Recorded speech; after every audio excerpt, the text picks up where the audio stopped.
नमस्कार दोस्तों, हिंदुस्तान के number 1 online digital platform Unacademy पर आप सभी का हार्दिक स्वागत, हार्दिक अभिनंदन है। राजस्थान 360 में आप सभी का स्वागत, आप सभी का अभिनंदन है दोस्तों। Crack RPSC with India's largest learning platform. मित्रों, अनअकैडमी से अपन किस प्रकार से जुड़ सकते हैं, ध्यान दीजिएगा। प्ले स्टोर से अनअकैडमी लर्निंग ऐप डाउनलोड कीजिएगा और अनअकैडमी के ढेर सारे ऑफरों से लाभान्वित होइए। लाभान्वित होने का यह सुअवसर है आपके लिए। बहुत ही अच्छा प्लेटफॉर्म, बहुत ही शानदार प्लेटफॉर्म, हिंदुस्तान का number 1 online digital platform. About me, मेरे बारे में थोड़ा सा जानना चाहते हो तो मित्रों, मैं Manoj Kumar, MA BEd NET, specialization होता है दोस्तों हिंदी, संस्कृत एंड साइकोलॉजी। यहाँ पर जो अपन बातें कर रहे हैं वो कर रहे हैं मित्रों किससे रिलेटेड, हिंदी विषय से रिलेटेड, यानी हिंदी विषय की व्याकरण के संबंध में बातें चल रही है। टीचिंग एक्सपीरियंस की दोस्तों थोड़ी सी बात करें तो ऑनलाइन और ऑफलाइन 8 ईयर का एक्सपीरियंस है और कॉन्सेप्ट बेस्ड इंटरेक्टिव क्लास रहती है अपनी, ये है ध्यान रखिएगा, यानी पूर्णतः विस्तृत व्याख्या के साथ अपन इस क्लास को चलाते हैं। अनअकैडमी प्लेटफॉर्म क्यों अपनी अलग से पहचान बनाता है, क्या है ऐसा जिसके कारण से बहुत ही सर्वश्रेष्ठ और बहुत ही श्रेष्ठ प्लेटफॉर्म है मित्रों। Daily live class, daily live class के अंतर्गत आपने एजुकेटर के साथ चैट कर सकते हैं, डिस्कशन कर सकते हैं, डाउट क्लियर कर सकते हैं, साथ ही साथ पोल में आंसर दे सकते हैं। स्ट्रक्चर कोर्स की यदि अपन बात करें तो दोस्तों, स्ट्रक्चर कोर्स भी एग्जाम सिलेबस को ध्यान में रखते हुए उसी प्रकार से निर्मित किया गया है जिस प्रकार से अपन लाइन टू लाइन स्टडी करते हैं, उसी प्रकार लाइन टू लाइन ये सिलेबस तैयार किया गया है जो कि बहुत ही गुणवत्तापूर्ण सिलेबस है। Live test and quiz, live test and quiz की यदि बात करें तो मित्रों आप इससे अपनी परफॉर्मेंस को एनालिसिस कर सकते हैं, आप इसमें मॉक टेस्ट दे सकते हैं, क्विज कर सकते हैं तथा साथ ही साथ टेस्ट की डिटेल में स्टडी करके अपनी परफॉर्मेंस का एनालिसिस कर सकते हैं।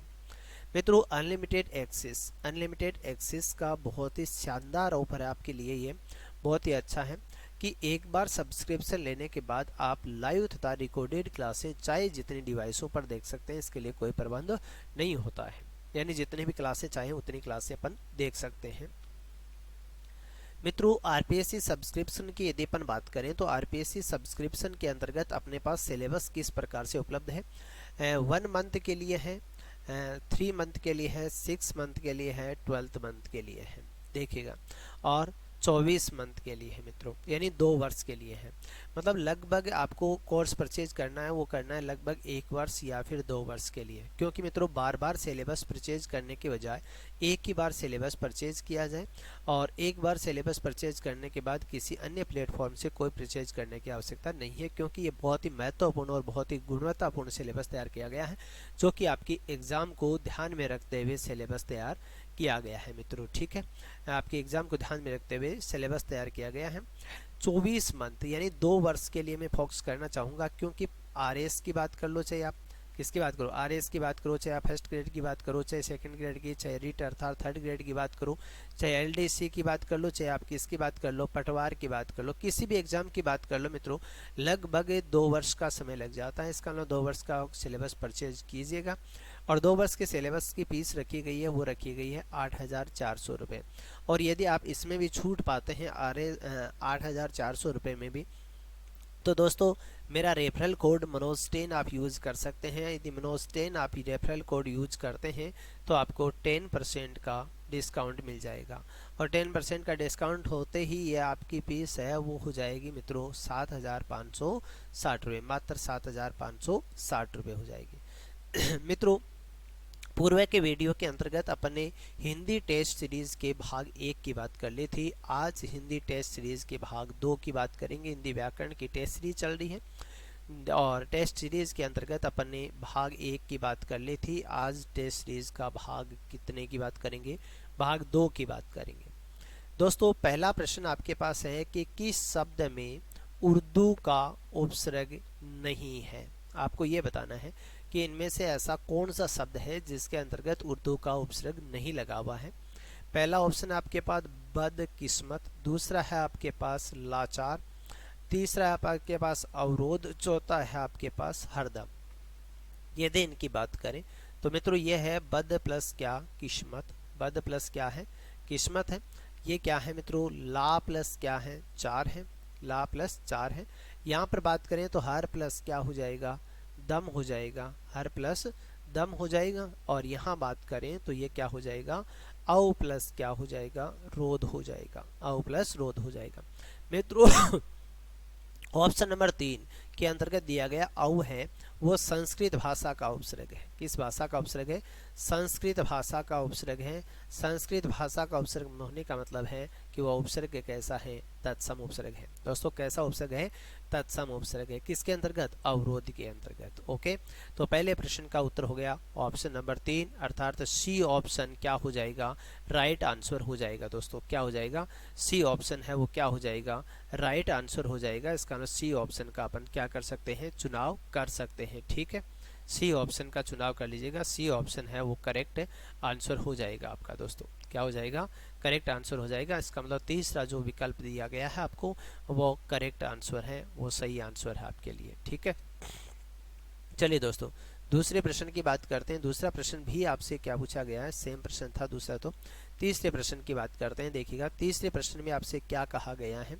तीसरे प्रश्न की यदि बात करें तो कहा गया है कि निम्नलिखित में से किस शब्द में प्रत्यय का सही प्रयोग नहीं हुआ है। आपको यह बताना है कि ऐसा कौन सा विकल्प है जिसके अंतर्गत प्रत्यय का सही रूप में प्रयोग नहीं हुआ है। पहला ऑप्शन आपके पास द्वितीय प्लस ये बराबर देते बना है।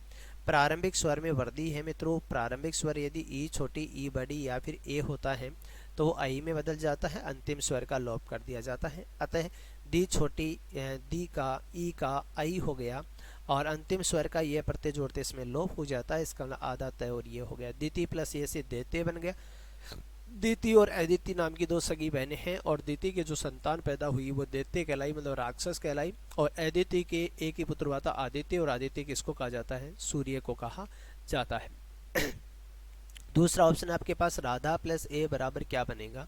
राधा प्लस ए बराबर क्या बनेगा, तो दोस्तों प्रारंभिक स्वर अगर ए होता है तो आ में बदल जाता है। यहाँ पर तो क्या दे रखा है, आई दे रखा है, इसका आ रह जाएगा। राधा प्लस ए बराबर क्या बन जाएगा, राधे बन जाएगा। ठीक है, यहाँ पर दिया चाचा प्लस एरा बराबर क्या बनता है, चचेरा बनता है। ये भी सही है, ये भी सही है।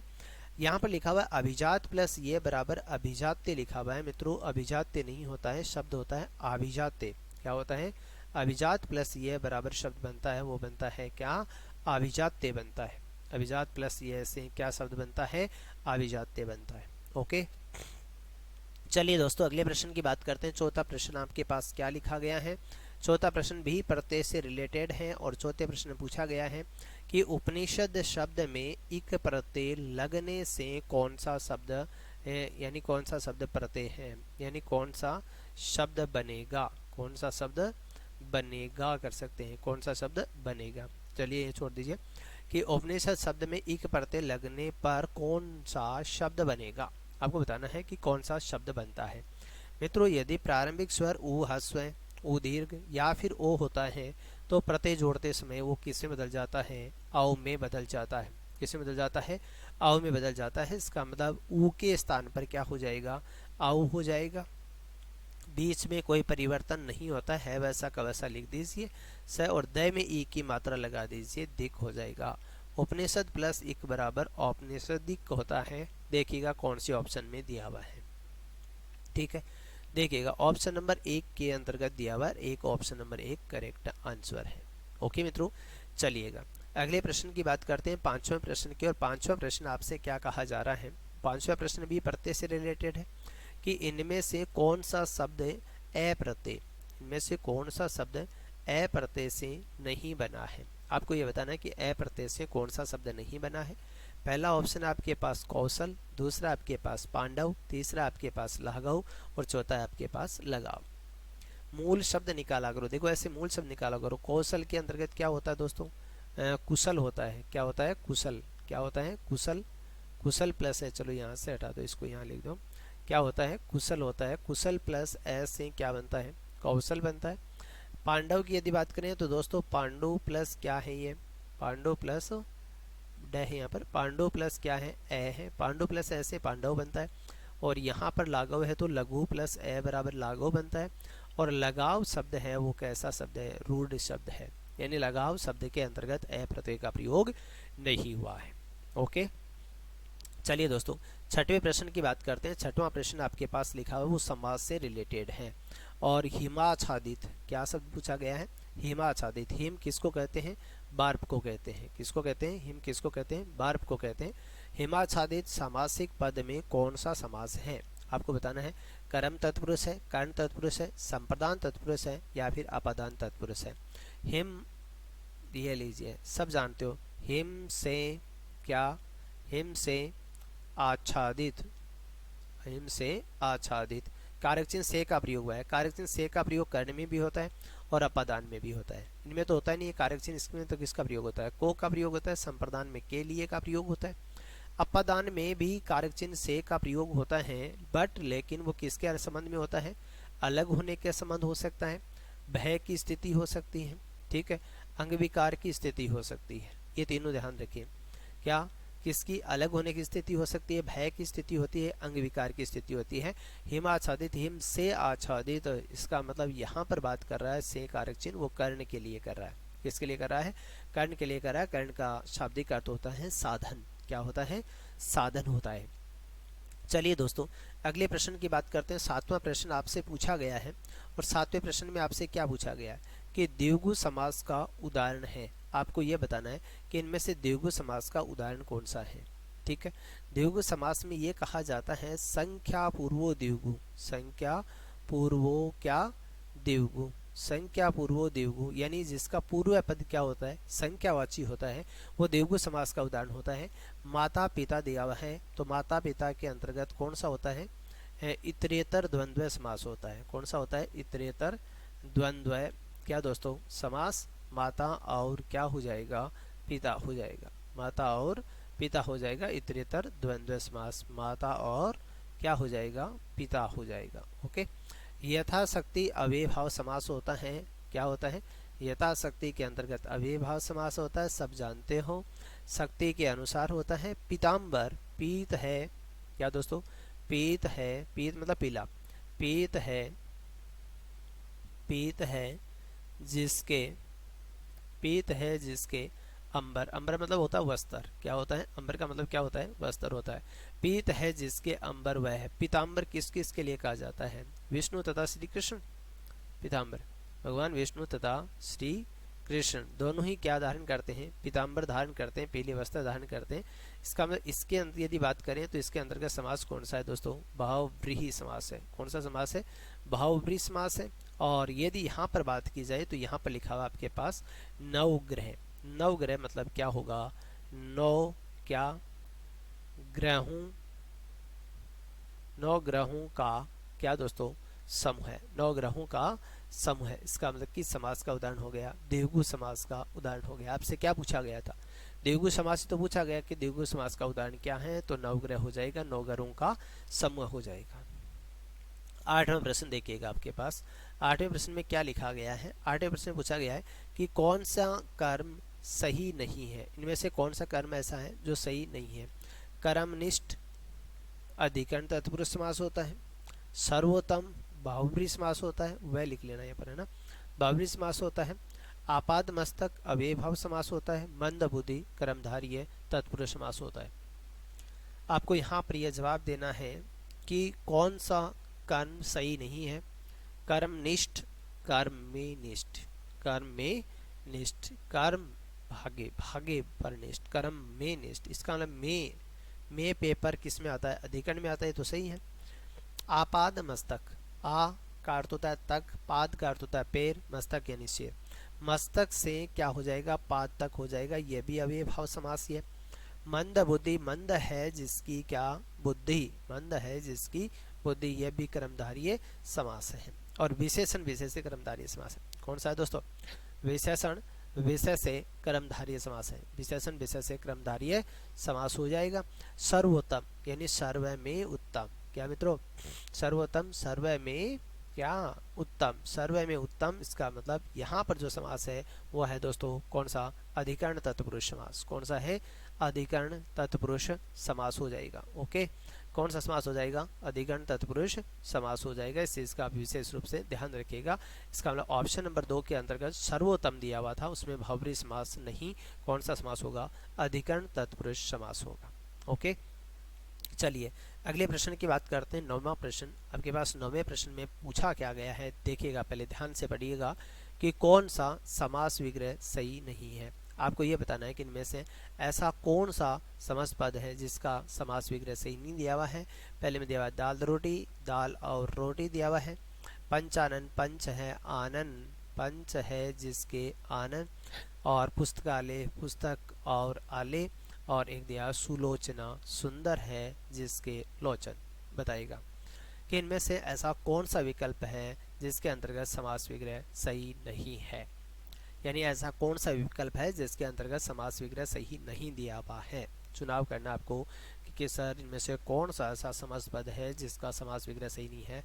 मेरा दाल रोटी, दाल और रोटी बिल्कुल सही है। पंचानन, पंच है जिसके आनन, आनन का मतलब क्या होता है? मुख होता है। और पंचानन किसके लिए काम में लिया जाता है?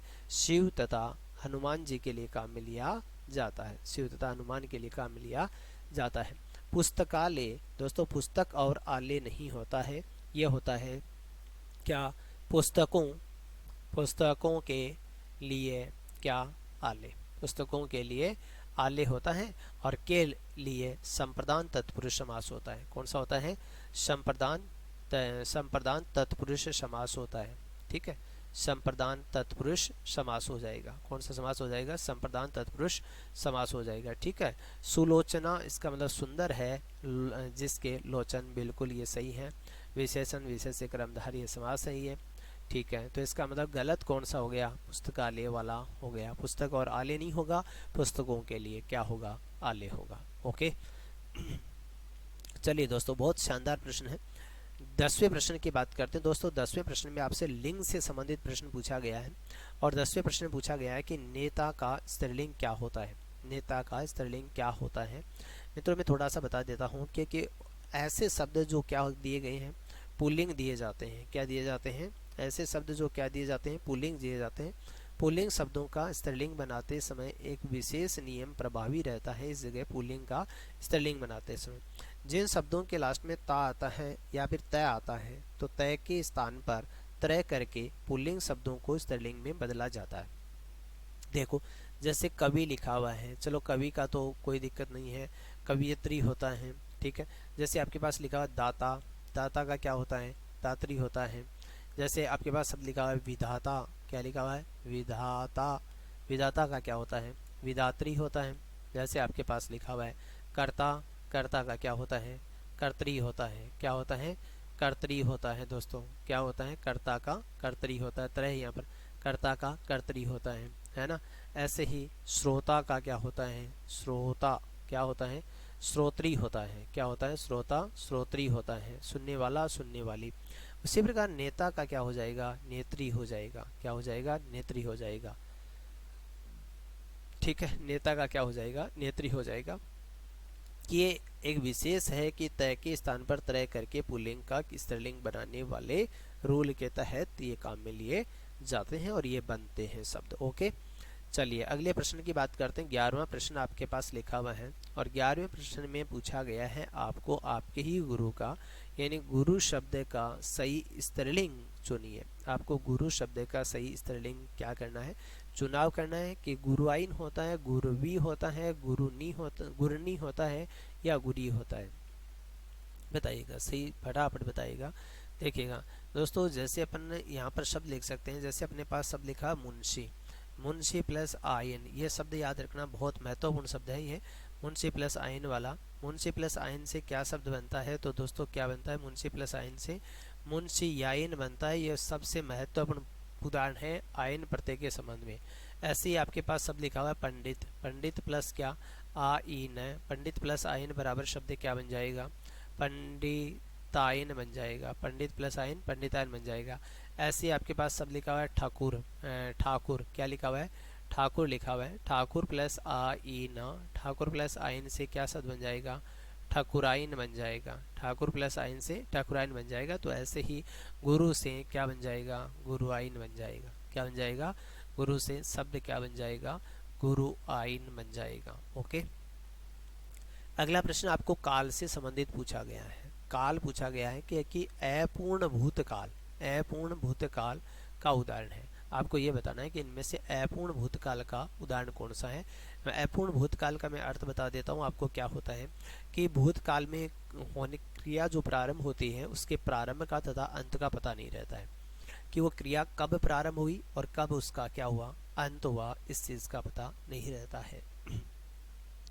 पहले ऑप्शन के अंतर्गत लिखा हुआ है आपके पास, वो लिखा हुआ है पत्र मिल गया था, पत्र मिल गया था। इसका लिए तो बात पूर्ण है, इसका लिए तो पूर्ण भूतकाल है। कौन सा है, ये तो है पूर्ण भूतकाल।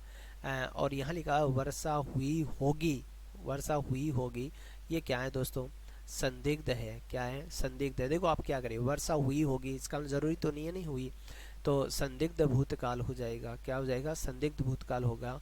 और वर्षा हुई थी, ये कि इसकी बात कर रहा है, पूर्ण की बात कर रहा है। और बालक क्या सो रहा था, इसका मतलब कब सोया था पता नहीं और कब तक सोता रहेगा पता नहीं। इसका मतलब क्रिया के पूर्ण होने की स्थिति नहीं है, इसका मतलब अपूर्ण भूत हो जाएगा। ये क्या हो जाएगा, अपूर्ण क्या हो जाएगा दोस्तों, भूतकाल हो जाएगा। ओके, समझ में आ गया होगा शायद, उम्मीद करता हूँ। ठीक है, पूर्णता की बात कर रहा है, संदिग्ध की बात कर रहा है, पूर्णता की बात कर रहा है और अपूर्णता की बात कर रहा है। ठीक है, आपके पास अगला प्रश्न है, वो है 13वां प्रश्न और वो वचन से संबंधित है। 13वें प्रश्न में आपसे वचन से संबंधित पूछा गया है कि साधु शब्द का क्या बहुवचन रूप क्या होगा। आपको बताना है कि साधु का बहुवचन क्या होता है। पहला ऑप्शन है साधुओं होता है, दूसरा है साधुएं होता है, तीसरा है साधु का साधु ही रहता है, चौथा है इनमें से कोई नहीं। बताना आपको कि इसका बहुवचन रूप क्या होता है। दोस्तों ध्यान रखिएगा, जितनी देर में आप चुनिएगा, जितनी देर में नोट की बात लिख देता हूँ।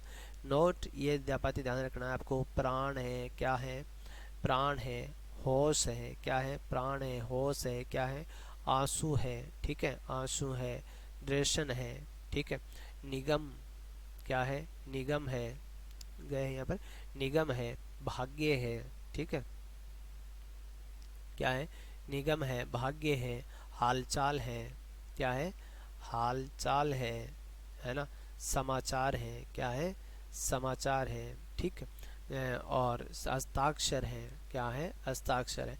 ये ऐसे शब्द है जो सदैव क्या होते हैं, बहुवचन होते हैं। क्या होते हैं, बहुवचन होते हैं, अर्थात इनका एक वचन रूप नहीं होता है। वैसे ही साधु का बहुवचन रूप क्या होगा, साधु खुद ही क्या है, बहुवचन है। क्या है, बहुवचन है। दोस्तों ध्यान रखिएगा, साधु का साधु ही रहता है बहुवचन, क्योंकि बहुवचन का ही रूप है। ओके, 14वें प्रश्न की बात करते हैं दोस्तों। 14वें प्रश्न में आपसे पूछा गया है, वो पूछा गया है क्या, पदबंध। क्या पूछा गया है, पदबंध पूछा गया है। और आपसे कहा गया है कि देश के लिए मर मिटने वाला व्यक्ति देशभक्त होता है, यानी देश के लिए मर मिटने वाला व्यक्ति। यहाँ तक रेखांकित भी किया, देखो, देश के लिए मर मिटने वाला व्यक्ति देशभक्त होता है। इस वाक्य में रेखांकित भाग में या रेखांकित भाग में, हाँ ठीक है, रेखांकित भाग में कौन सा पदबंध है, यानी यहाँ तक रेखांकित किया गया है। दोस्तों एक चीज का ध्यान रखना, यदि आपका शीर्ष बिंदु रेखांकित कर रहा है और शीर्ष बिंदु यदि किस पर होता है, संज्ञा पर होता है, तो संज्ञा का पदबंध हो जाएगा। यदि शीर्ष बिंदु है वो किस पर होता है, सर्वनाम शब्द पर होता है, सर्वनाम का पदबंध हो जाएगा। यदि शीर्ष बिंदु आपका किस पर होता है, विशेषण पर होता है, विशेषण का पदबंध हो जाएगा। यदि शीर्ष बिंदु पर आपके पास क्या दे रखा है, अव्यय दे रखा है, तो अव्यय पदबंध हो जाएगा।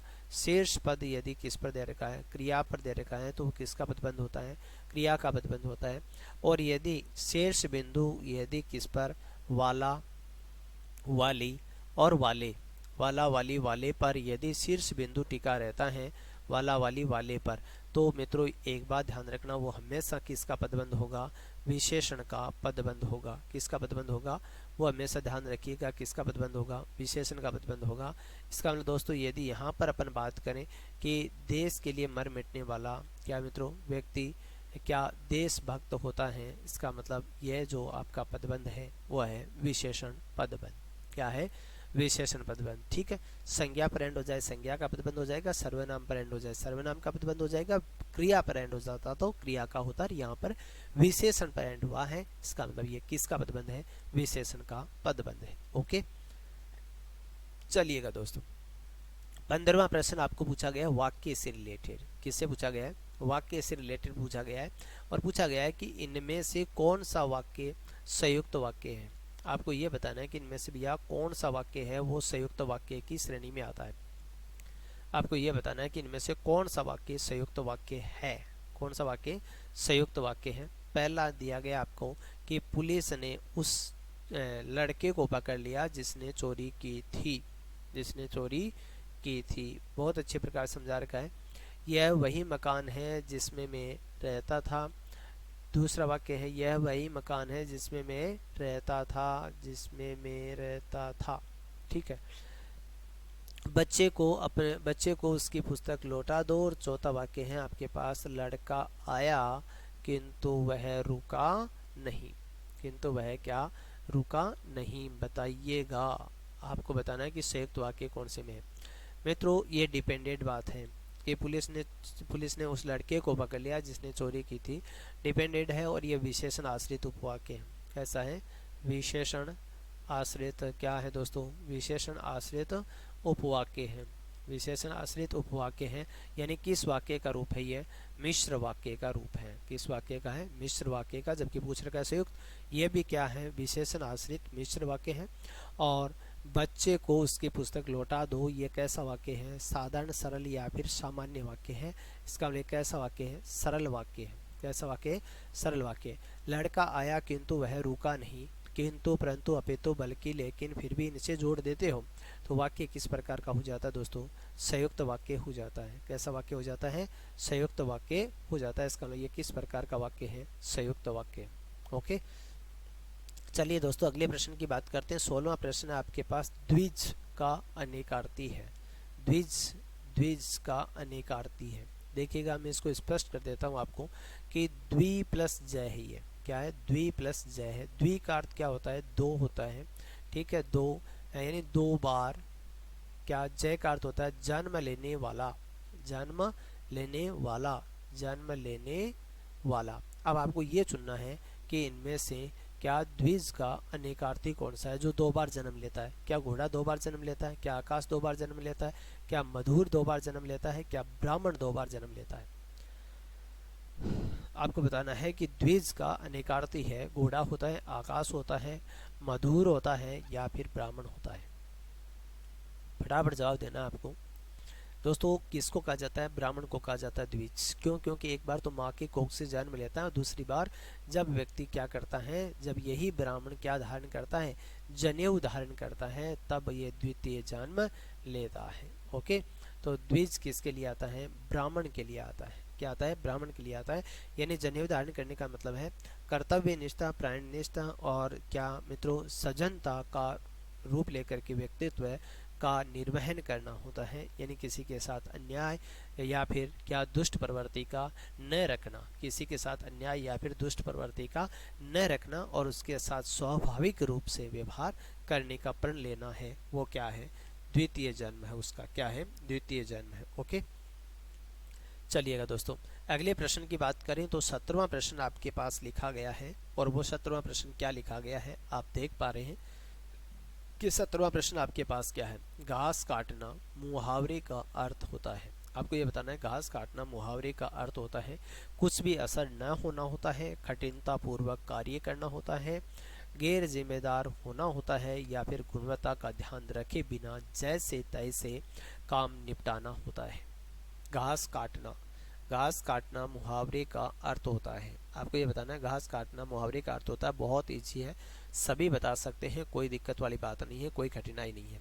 कुछ भी असर न पड़ना ये नहीं होता है दोस्तों, कठिनता पूर्वक कार्य करना ये नहीं होता है मित्रों, और गैर जिम्मेदार होना या गैर जिम्मेदारी होना नहीं होता है मित्रों। और यहाँ पर देखिए गैर जिम्मेदार होना तो वैसे रिलेटेड तो है, क्योंकि घास काटना मतलब जिम्मेदारी नहीं निभाना का रिलेटेड है, लेकिन इससे और भी अर्थ और ज़्यादा स्पष्ट होता है। जो कि अर्थ ज़्यादा स्पष्ट करता है उसको ज़्यादा महत्व दिया जाता है। यानी चौथे ऑप्शन के अंदर लिखा गया है कि गुणवत्ताओं का ध्यान रखे बिना ही जैसे तैसे क्या करना, काम को निपटा देना। यानी गुणवत्ताओं का ध्यान रखे बिना जैसे तैसे काम को निपटा देना क्या होता है मित्रों, घास काटना होता है। घास काट दिया गया मतलब क्या कर दिया गया, घास काट दिया गया।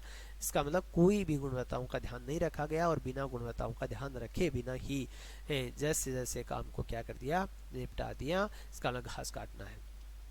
18वां प्रश्न आपके पास कि एक हाथ से ताली नहीं बजती। और दोस्तों सबको पता है ये बात इतनी प्रचलित है कि आप बहुत बार बोलते हो कि सर न्याय एक तरफ से नहीं होता है। मान लीजिए कि अपन ये कहते हैं कि कई बार कहते हैं कि इसमें तो केवल लड़के की गलती है, लड़की की कोई गलती नहीं है, या फिर इसमें तो लड़की की गलती है, लड़के की कोई गलती नहीं है। तो मित्रों क्या एक हाथ से ताली नहीं बजती है, यानी एक हाथ से क्या मित्रों ताली नहीं बजती मुहावरे का अर्थ है।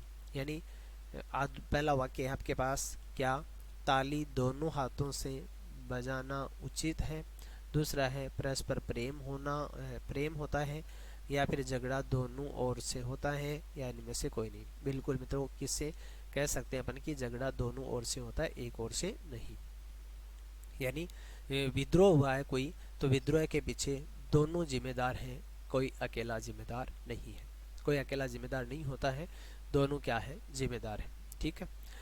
20वां प्रश्न है आपके पास कि वरदान का क्या मित्रों, 20वां जो 19वां प्रश्न आपके पास 19वें प्रश्न में आपसे कहा गया है, और वो क्या कहा गया है कि वरदान शब्द का विपरार्थक या विपरार्थी शब्द है। वरदान का विपरार्थी बताना आपको आशीर्वाद होता है, बुराई होता है, अवगुण होता है, या अभिशाप होता है। वरदान उसे वरदान मिल गया, उसे क्या मिल गया, अभिशाप मिल गया। उसे वरदान मिल गया, उसे क्या मिल गया, अभिशाप मिल गया। वेरी गुड भी, बहुत बहुत अच्छा। कि वरदान शब्द का विपरार्थक शब्द है, यानी विपरार्थक शब्द क्या होता है, तो मित्रों वरदान का जो विपरार्थक शब्द होता है वो होता है अभिशाप। क्या होता है, अभिशाप होता है। इस चीज का आप विशेष रूप से ध्यान रखिएगा कि वरदान शब्द का विपरार्थक शब्द है, तो विपरार्थक क्या होता है, अभिशाप होता है। क्या होता है, अभिशाप होता है। ओके, चलिएगा अगले प्रश्न पर बढ़ते हैं मित्रों। 20वां प्रश्न आपके पास, और वो है क्या मित्रों, देखिएगा युद्ध का पर्यायवाची है। यानी युद्ध का पर्यायवाची क्या होता है, दंगा होता है, समर होता है, संघर्ष होता है, या फिर वैमनस्य होता है। युद्ध का पर्यायवाची क्या होता है, बहुत बार याद है आपको क्योंकि बहुत बार लिखा होता ही है। हल्दीघाटी का समर हुआ है ना, खानवा का समर हुआ, खातौली का समर हुआ। ठीक है, तो दोस्तों ध्यान रखिएगा 20वें प्रश्न के अंतर्गत आपसे पूछा गया है पर्यायवाची, और पर्यायवाची आपको युद्ध का बताना है, वो क्या बताना है, समर बताना है। क्या बताना है, समर बताना है। युद्ध का पर्यायवाची वो क्या होता है, समर होता है। ठीक है, युद्ध दंगा नहीं होता है। युद्ध मित्रों संघर्ष की बात नहीं कर सकते, युद्ध से वैमनस्य की बात नहीं कर सकते, क्योंकि वैर दुश्मनी की बातें नहीं। युद्ध का पर्यायवाची पूछ रखा है, युद्ध का पर्यायवाची क्या होता है, समर होता है। समर का मतलब भी क्या होता है, युद्ध ही होता है। कौन सा समर जीत के आए हो, है ना। अब देखिएगा आपसे 21वां प्रश्न पूछा गया, और 21वां बहुत ही शानदार और बहुत ही जानदार प्रश्न है। और पूछा गया है कि अभिज्ञ अविज्ञ शब्द युग्म का क्या सुसंगत अर्थभेद कौन सा है। ज्ञानी निपुण होता है, अनजान जानकार होता है, या जानकार अज्ञानी होता है, या नासमझ क्या होता है, कुशल होता है। मित्रों ये शब्द लिख देता हूँ मैं आपको। एक तो शब्द होता है आपके पास विज्ञ, एक होता है आपके पास अभिज्ञ। क्या होता है, अभिज्ञ होता है। एक आपके पास शब्द होता है अविज्ञ, एक होता है आपके पास अज्ञ। क्या होता है, अज्ञ। एक शब्द होता है आपके पास अनभिज्ञ। ये शब्द बहुत बार पूछे जाते हैं।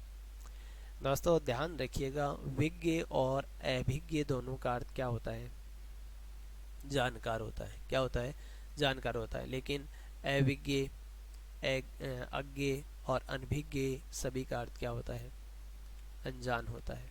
अनजान या फिर अज्ञानी होता है।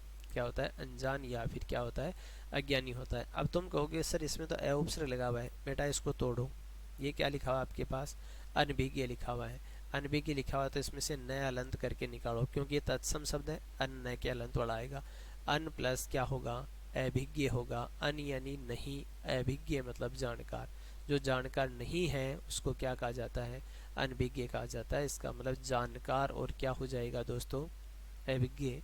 अभिज्ञ मतलब जानकार और क्या हो जाएगा, अज्ञानी हो जाएगा। ठीक है, जानकार और अज्ञानी हो जाएगा। ध्यान रखिएगा इस चीज का, बहुत महत्वपूर्ण बातें ही है। 22वें प्रश्न के अंतर्गत देखिएगा आपसे क्या पूछा गया है, और 22वें प्रश्न का आप उत्तर भी दे सकते हैं।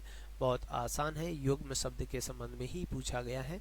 यदि गृह है का अर्थ क्या होता है, घर होता है। ठीक है सर, मान लिया गृह का अर्थ क्या होता है, घर होता है। गृह का अर्थ क्या होता है, घर तो होता है। हो तो क्या ग्रह का अर्थ क्या होगा, आपको इसका क्या कीजिएगा वो सब लिखना है। गृह का अर्थ क्या होता है, घर होता है, लेकिन ग्रह का अर्थ क्या होता है आपको यह बताना है।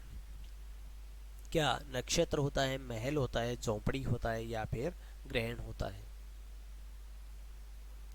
गृह का अर्थ क्या होता है, घर होता है, और ग्रह का अर्थ क्या होता है, नक्षत्र होता है। दोस्तों क्या होता है, नक्षत्र होता है। ध्यान रखिएगा क्या होता है, नक्षत्र होता है।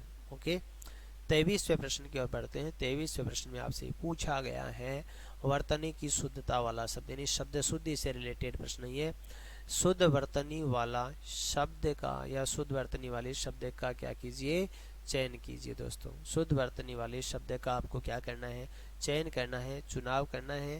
पहला आपके पास लिखा हुआ है, वो लिखा हुआ है अंत्याक्षरी, दूसरा लिखा हुआ आपके पास पूजनीय, चौथा लिखा आपके पास तदोपरांत, तीसरा तदोपरांत, और चौथा लिखा हुआ है कवयत्री। आपको ये बताना है इनमें से कि शुद्ध वर्तनी वाला शब्द का चयन करना है। शुद्ध वर्तनी वाला शब्द कौन सा इनमें से। दोस्तों चौथा तो आप सभी को नजर आ रहा है कि सर कवयत्री ऐसे नहीं लिखा जाता है। इसको पढ़ो, देखो कवयत्री, कवयत्री नहीं होता है, कव होता है, कवयत्री क्या होता है, कवयत्री होता है। ठीक है, क्या होता है, बोल दो इसको, देखो कव, वही तो बोल रहे हो, कवयत्री। ठीक है, तदोपरांत नाम का दोस्तों शब्द नहीं होता है, शब्द होता है तदोपरांत। क्या होता है, तदोपरांत होता है, तदोपरांत नाम का शब्द नहीं होता है। और पूजनीय की यदि बात करते हैं दोस्तों, आप किसकी बात करते हैं, यदि आप पूजनीय की बात करते हैं तो दोस्तों पूजनीय में जय पूरा आता है, आधा नहीं आता है। पूजनीय में जय पूरा आता है। और अंत्याक्षरी शब्द सही लिखा हुआ है दोस्तों, अंताक्षरी नाम का कोई शब्द नहीं होता है। अंताक्षरी लिख देते हैं कई बार अपन, अंताक्षरी लिख देते हैं, लेकिन अंताक्षरी नाम का कोई शब्द नहीं होता है। शब्द होता है वो क्या होता है, अंत्याक्षरी होता है। क्या होता है, अंत्याक्षरी होता है। ओके, अंताक्षरी नहीं, क्या होता है, अंत्याक्षरी होता है। ओके, किया जा सकता है इसका मतलब आसानी से, सरलता से, कि शुद्ध वर्तनी वाला शब्द का चयन कीजिए कि शुद्ध वर्तनी वाला शब्द कौन सा है। तो शुद्ध वर्तनी वाला शब्द है अंत्याक्षरी। क्या है, अंत्याक्षरी। और आप देख ही पाए हो कि कौन सा शब्द किस तरह से अशुद्ध है और अशुद्ध होने के पीछे कारण क्या है। दोस्तों 24वां प्रश्न आपके पास, और वो है किसी सर्वनाम से रिलेटेड है। सर्वनाम से रिलेटेड पूछा गया है। और 24वें प्रश्न में आपसे क्या पूछा गया है कि अनिश्चयवाचक सर्वनाम किस वाक्य में है। आपको यह बताना है कि इनमें से अनिश्चयवाचक सर्वनाम किस में है। यह पुस्तक मेरी है, यह पुस्तक मेरी है। दूसरा है बाहर कोई खड़ा है। तीसरा है आपके पास आप क्या लाए हैं और मुझे कुछ रुपए चाहिए। अस्पष्ट अनुमान, क्या अस्पष्ट अनुमान, अस्पष्ट अनुमान किसके अंतर्गत दर्शाया जा रहा है, ये देखना आपको कि इनमें से अस्पष्ट अनुमान किसके अंतर्गत दर्शाया जा रहा है। यह पुस्तक मेरी है, यह तो संकेतवाचक या सार्वनामिक विशेषण दोस्तों है। और आप क्या लाए हैं, यह प्रश्नवाचक सर्वनाम है। ये आप है वो क्या है, सेकंड प्रश्न है। और मुझे कुछ रुपए चाहिए, कुछ किसके लिए है, रुपए के लिए है। रुपए काउंटेबल है, इसका मतलब कुछ तो क्या है, अनिश्चित संख्यावाचक विशेषण है। अनिश्चित है यहाँ पर, अनिश्चित क्या है, संख्यावाचक विशेषण है। अनिश्चित संख्यावाचक क्या है दोस्तों, विशेषण है। अनिश्चित संख्यावाचक विशेषण। और बाहर कोई खड़ा है, इसका मतलब कोई अनिश्चयवाचक है। क्या है, अनिश्चयवाचक। जैसे बाहर राम खड़ा है, राम को हटाकर राम के स्थान पर काम में लिया गया। इसका संज्ञा को हटाकर संज्ञा के स्थान पर काम में लेते हैं तो वो दोस्तों क्या होता है, सीधी बात है, सर्वनाम होता है। ठीक है। 25वां प्रश्न, लास्ट प्रश्न है, ये ध्यान रखिएगा। हिंदी व्याकरण टेस्ट सीरीज भाग 2 का ये क्या है, अंतिम प्रश्न है। भाग टेस्ट सीरीज के अंतर्गत मित्रों 4 टेस्ट सीरीज है आपके पास है। हिंदी व्याकरण टेस्ट सीरीज में 4 है जिनका आप रिवाइज कर सकते हैं, रिवीजन कर सकते हैं। देखिएगा आपके पास 25वें प्रश्न में क्या लिखा गया है, कहू रावण रावण जग कहते, कि कहो रावण तुम्हारे जैसे कितने रावण जग में पैदा हो गए। पद में रावण शब्द का प्रयोग कर्म से हुआ है। आपको ये बताना है कि रावण शब्द का प्रयोग कर्म से हुआ है, यानी संज्ञा से रिलेटेड प्रश्न है ये, कि कहो रावण, बोलो रावण, कहू मतलब कहो रावण, रावण जग कहते, कि रावण तेरे जैसे रावण कितने जग में पैदा हो गए। इसका मतलब एक तो रावण किसके लिए काम लिया गया है, एक व्यक्ति विशेष के लिए काम लिया गया है, और दूसरा क्या बताया गया है कि रावण की क्या दी गई है, उपमा दी गई है। क्या दी गई है, उपमा दी गई है। और रावण की उपमा दी गई है, आप जान सकते हैं कि यदि किसी व्यक्ति सूचक शब्द को, किसको, व्यक्ति सूचक शब्द को यदि उपमा के संबंध में काम लिया जाता है तो जातिवाचक संज्ञा हो जाती है। इसका व्यक्तिवाचक एवं जातिवाचक संज्ञा हो जाएगी। ऑप्शन नंबर 3 करेक्ट है। क्या, व्यक्तिवाचक संज्ञा एवं जातिवाचक संज्ञा। कौन संज्ञा हो जाएगी, व्यक्तिवाचक संज्ञा एवं जातिवाचक संज्ञा प्रयुक्त हो जाएगी। चलिए ओके दोस्तों, धन्यवाद सभी को, बहुत बहुत धन्यवाद सभी को, मोकला धन्यवाद। ठीक है, राजस्थान 360 चैनल को मित्रों सब्सक्राइब कर लीजिए और बेल आइकन को प्रेस कर लीजिए, बेल आइकन को प्रेस कर लीजिए ताकि आगे आने वाले वीडियो की नोटिफिकेशन आपको मिल जाए। और यदि आप RPSC का सब्सक्रिप्शन ले रहे हैं तो आप मेरा रेफरल कोड मनोज10 यूज कर सकते हैं, जिससे आपको 10% यानी 10% का डिस्काउंट मिल जाएगा दोस्तों। ठीक है, जैसे 10% डिस्काउंट की यदि मैं बात करूं तो जैसे कि मैंने आपको बता रखा था कि आप 2 वर्ष के लिए कोर्स परचेज करते हैं तो 8,400 रुपये है, और यदि आप मेरा रेफरल कोड मनोज10 करते हैं तो 10% का डिस्काउंट हो जाएगा। इसका मतलब 7,560 रुपये में आपको ये सिलेबस उपलब्ध हो जाता है। किसके लिए, 2 वर्ष के लिए। और 2 वर्ष के लिए आप गहन अध्ययन से जुड़ सकते हैं और गहन अध्ययन कर सकते हैं। बार बार फीस पे करने की बजाय एक ही बार पे में आप बच सकते हैं। तो धन्यवाद, थैंक्स, बहुत बहुत धन्यवाद। राजस्थान 360 चैनल को सब्सक्राइब कर लें और बेल आइकन को प्रेस कर लें ताकि आगे आने वाले वीडियो की आपको नोटिफिकेशन मिल जाए। ओके मित्रों, धन्यवाद सभी को, शुभ रात्रि, गुड नाइट।